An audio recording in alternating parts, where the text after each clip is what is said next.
कैसे हैं आप स्टूडेंट्स। हमने लास्ट लेक्चर के अंदर पढ़ा था ये मैक्सवेल बोल्ट्जमैन एनर्जी डिस्ट्रीब्यूशन। जो आज का टॉपिक है ना, हमने मैक्सवेल वेलोसिटी डिस्ट्रीब्यूशन पढ़ा था, जिसका हमने रिलेशन निकाला था N of V D V 4πn particles के लिए। अगर हम लेते हैं तो n पार्टिकल्स n आ जाएगा m/2π m 2π kBt और 3/2 पावर और e की पावर -mv²/2 है kBt v² dv। ये हमने मैक्सवेल वेलोसिटी डिस्ट्रीब्यूशन के अंदर पढ़ा था। आज हमने इससे क्या करवाना है, Maxwell Boltzmann energy distribution calculate करने हैं। तो यहाँ से स्टार्ट लेते हैं। Consider an ideal gas consisting of very large number of molecules से enclosed in a cylinder having volume v।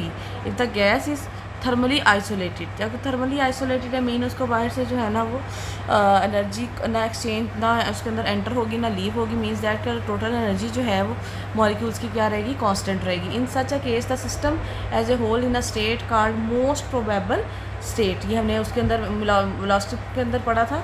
Most probable state जो होती है जिसके अंदर मतलब ना एनर्जी एंटर हो रही होती है ना लीव हो रही होती है, तो जो हम उसकी कंडीशन एनालिसिस का जिस कंडीशन का एनालिसिस करते हैं ना कि इस कंडीशन के अंदर ये मौजूद है, तो वो मोस्ट प्रोबेबली वही स्टेट होती है जिस मतलब अगर हम एनर्जी कहते हैं कि इसके अंदर एनर्जी इतनी है तो वो उतनी ही एनर्जी इसके अंदर पाई जाती है। The problem before us is to find the energy distribution of these n molecules having a total energy E in the most probable state. This problem was first solved by Maxwell. मतलब हमने एक molecule की energy नहीं calculate करनी है, हमने कितने molecules की करनी है, n मॉलिक्यूल्स की करनी है।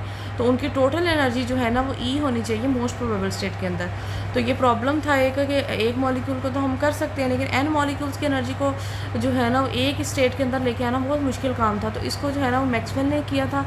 We want to find an expression for NEDE, मतलब हमने NVDV निकाला था ना, तो हमने वेलोसिटी डिस्ट्रीब्यूशन, तो हमने उसको एनर्जी डिस्ट्रीब्यूशन को तो कन्वर्ट करना है, which gives number of molecules with energies between E and E+dV। Maxwell Boltzmann allow distribution of molecule speed is given by, जो हमने पहले पढ़ा हुआ। Now we derive a result for NFEDE in a special case that the molecule of gas can have only translational kinetic energy. It can be proved that number of molecules with kinetic energy E+dV is same as the number of molecules with speed between EV+V+dV।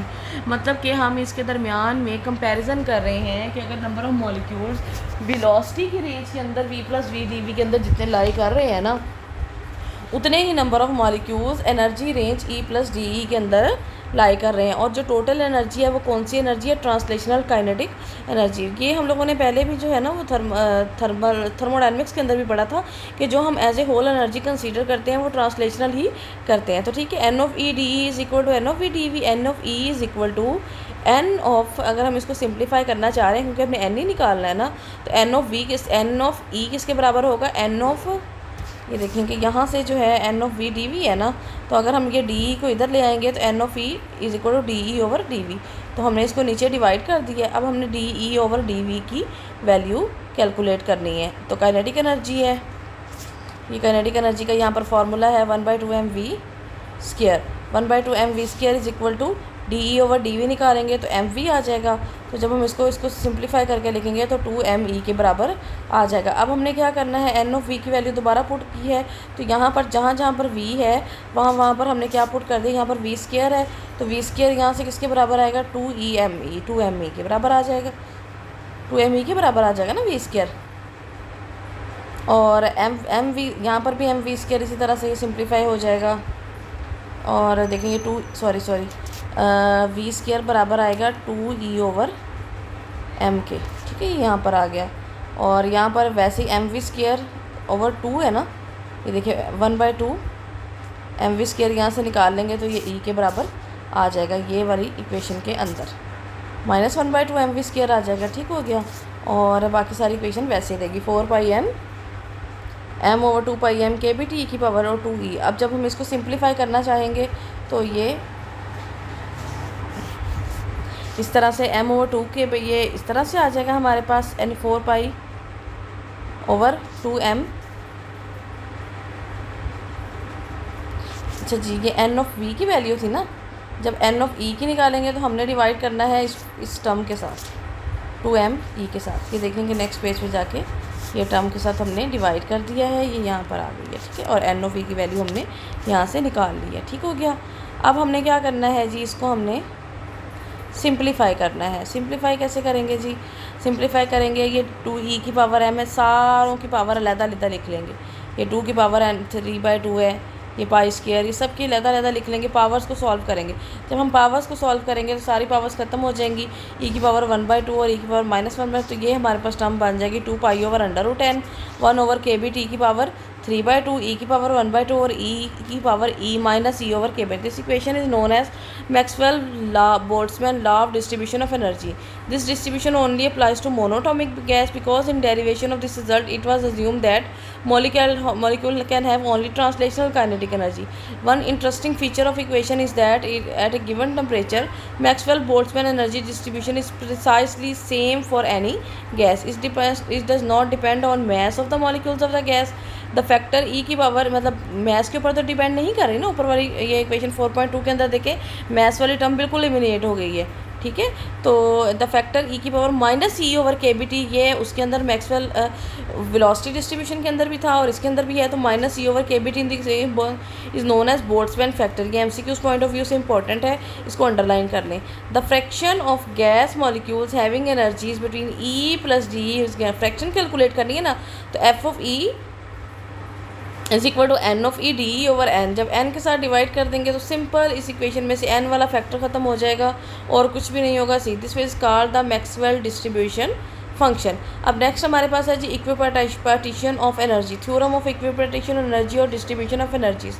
मतलब अभी हमने कहा ना कि ये monoatomic के लिए तो एनर्जी किस तरह से जो है ना वो डिस्ट्रीब्यूट होती है।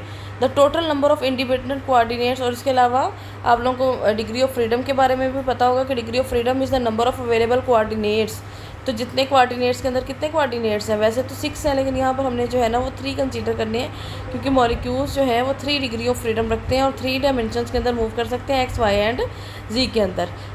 तो यहाँ से स्टार्ट लेते हैं। The number of independent coordinates needed for complete description of state of motion of a body is called its degree of freedom. For example, for a particle moving in space 3 coordinate must be known to describe its motion, so it has 3 degrees of freedom. For distribution of energies we mean that the average energy of gas molecule is 1/2 kbt। ये जब हमने पढ़ा था degree of freedom के बारे में तो 1/2 kbt का वो मल्टीपल होता है पर डिग्री ऑफ फ्रीडम के। एक डिग्री ऑफ फ्रीडम के अंदर टोटल एनर्जी कितनी होती है 1/2 kbt पर degree. According to Maxwell Boltzmann law of distribution of molecular speed dnvx, ये हमने अभी पीछे जो टर्म पढ़ी इक्वेशन पढ़ी है ना ये वाली, सिर्फ हमारे पास यहाँ पे चेंज क्या आया है, ये D N V of X है, 1 डायमेंशनल है, ये एन वी डी वी है और ये इसके ऊपर डिफरेंशियल अप्लाई किया हुआ है। एन वैसे ये 4 पाई यहाँ पर नहीं है और वी स्क्वायर भी नहीं है क्योंकि ये D N V of X की वैल्यू है। Which gives the number of molecules whose s component speed lie in the range vx to vx plus dvx. If Ex denotes kinetic energy of the molecules due to its component velocity v of x, then E of x is equal to 1/2 mvx square। तो ऊपर वाली equation के अंदर हम put कर सकते हैं। जब हमने इसकी एवरेज वैल्यू निकालनी होती है तो E of x d of n v of x over d of n x, तो यहाँ पर हम वैल्यू पुट कर देंगे, E of x यही वाली आ जाएगी और बाकी सारी इक्वेशन के अंदर पुट कर देंगे। यहाँ पर हम थोड़ी सी अप्रॉक्सीमेशन लगाएंगे, जब कॉमन चीज़ें लेंगे तो ये वाला फैक्टर ऊपर नीचे से क्या हो जाएगा कैंसिल आउट हो जाएगा, n भी कैंसिल आउट हो जाएगा। तो हमारे पास इक्वेशन के अंदर क्या बचेगा 1/2 m को बाहर निकाल लेंगे v of x square e की पावर माइनस। तो ये जो ऊपर पावर के अंदर जो चीज़ है ना इसको हम क्या कर देंगे पुट कर देंगे अल्फ़ा के बराबर वी ऑफ एक्स ई की power minus alpha square V of X square और हमने इसका जो है ना वो डेरिवेटिव इसकी इंटीग्रेशन पूरी सॉल्व नहीं करनी, इसका जो है ना वो एग्जैक्ट इंटेग्रल है, इसको हमने लिख लेना है 1/2 m। तो ऊपर वाली जो ये वाली टर्म है इसकी इंटीग्रेशन किसके बराबर होती है 1/2 पाई ओवर ए की पावर 6, नीचे वाले के बराबर है पाई ओवर ए की पावर 2। तो 1/2 है यहाँ पर, तो 1/a क्या हो जाएगा 4 हो जाएगा और 1 ओवर अल्फ़ा स्क्वायर है ना, तो अल्फ़ा की वैल्यू क्या है m ओवर 2kb2। अगर अल्फ़ा स्क्वायर हो जाएगा तो m ओवर 2kb2 हो जाएगा। तो ये डिनोमिनेटर में है अल्फ़ा स्क्वायर, जब अल्फ़ा स्क्वायर की वैल्यू पुट करेंगे तो ये उलट हो जाएगा, 2 के साथ कैंसिल हो जाएगा, तो ये फाइनल आ जाएगा Ex is equal to 1/2 kbt। तो Ex is equal to 1/2 kbt and Ey is equal to kbt and Ez is equal to 1/2 kbt। ये इक्विपार्टीशन ऑफ एनर्जी आ गई है। Kinetic energy of translatory motion is equally distribute among 3 degrees of freedom of molecules of a perfect gas and average energy per degree of freedom is kb2 1/2 kbt. This is known as law of equipartition of energy and when can be stated as follow: the available energy depends only on temperature and is distributed in equal shares to each of the independent ways that a molecule can store energy। और वो कितनी energy store करता है 1/2 kBT के equivalent. ठीक है बच्चों, आज के लिए हमने इतना ही पढ़ना है। कल इंशाल्लाह हम कैनोनिकल इंसेम्बल का कंप्लीट जो है ना वो कर लेंगे इंशाल्लाह। ठीक है बच्चों, अल्लाह हाफ़िज़।